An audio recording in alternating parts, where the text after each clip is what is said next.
Приветствую гостей зрителей канала. Профессии в New World довольно интересны. У вас есть одновременно аж целых 17 профессий. 5 собирательных по добыче дерева, руды, камней, разной травы, кожи, а также рыбы. 5 профессий, отвечающих за обработку сырья. Выплавка металлов, обработка древесины, кожи, камня, а также изготовление ткани. Также имеется 7 крафтовых профессий. Отвечают за изготовление оружия, изготовление брони. Инженерное дело изготавливает инструменты для собирательных профессий. Помимо этого, изготавливает луки и огнестрелы, стрелы для данных видов оружия, а также патронов и многое другое. Ювелирное дело, как и в мире военного ремесла, занимается изготовлением сокетов, которые в свою очередь дают разнообразные бонусы для вашей брони и оружия. Аркана отвечает за изготовление магического оружия, различных мана и хп потов. Есть также поты, которые дают вам временные бафы. Некоторые из них довольно-таки интересны. Кулинария в New World довольно интересна. Она необходима для регена хп, бафов на реген хп и маны. Бафы на вашу основную характеристику. Есть довольно интересная еда, дающая бонус к вашей удаче, например. И довольно забавная профессия, она отвечает за изготовление мебели в дом, который в будущем вы сможете себе приобрести. В игре также присутствует 10 станков, 5 для обработки сырья, а 5 относятся к 7 крафтовым профессиям. Какие-то станки могут обслуживать сразу несколько профессий. Например, станок под названием Forge может одновременно изготавливать мили оружия, а также Heavy Armor.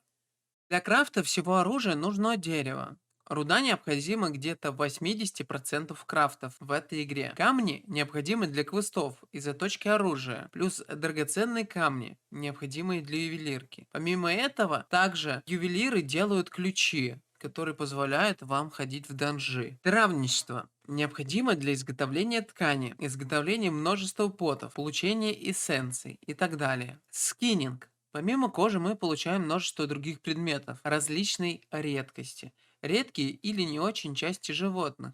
Например, с индюков мы получаем перья, необходимые для стрел. С разных животных мы получаем разное мясо, необходимое для кулинарии. Рыбная ловля. Вся рыба необходима для множества крафтов в кулинарии. Разные виды рыбы дают разное количество филе и масла. Помимо рыбы мы можем вылавливать разные айтемы, разбирая которые можно получить, например, слитки железа.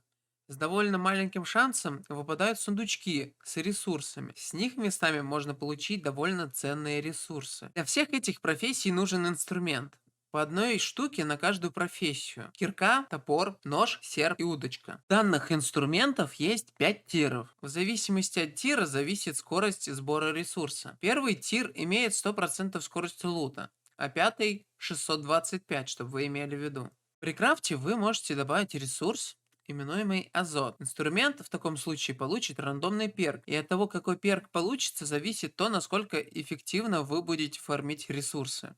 Лично я смог найти информацию о всего 4 перках. Первый увеличивает количество добываемых ресурсов, второй повышает шанс получения редких ресурсов, третий увеличивает количество опыта при сборе ресурса, а четвертый увеличивает прочность инструмента. Рыбная ловля была добавлена уже после добавления 4 собирательных профессий, поэтому для удочки имеются отдельные перки. Первые 3 перка немного странные. Есть 2 перка на ловлю рыбы в разное время дня и ночи, повышая шанс выловить рыбу днем либо ночью, а третий просто повышает шанс выловить рыбу без каких-либо критериев.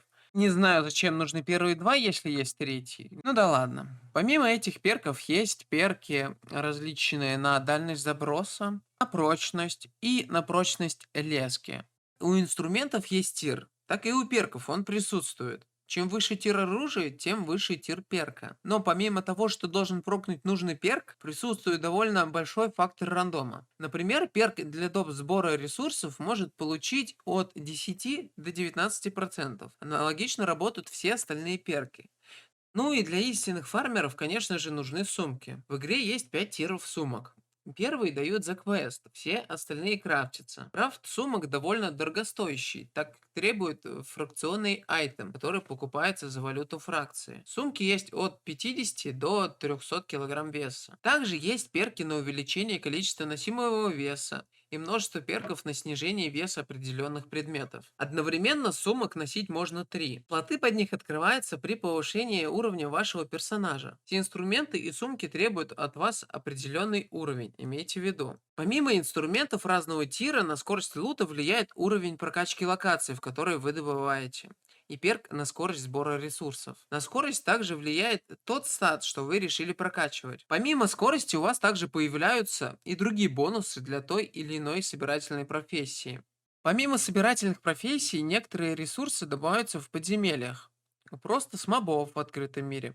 Где-то лутаются с сундучков, которые в свою очередь тоже имеют свой тир. Чем выше тир, тем больше ресурсов данный сундучок содержит, а также повышается шанс лута более редкого предмета из него. А для людей, которые не знают, где фармить тот или иной ресурс, я оставлю ссылочку на прошлый ролик в описании под видео. Данное видео будет вам очень-очень полезно. А если данное видео оказалось вам полезным, просьба поставить лайк, подписаться на канал, ведь это очень и очень мотивирует продолжать делать какой-то контент. Всего доброго, ребят!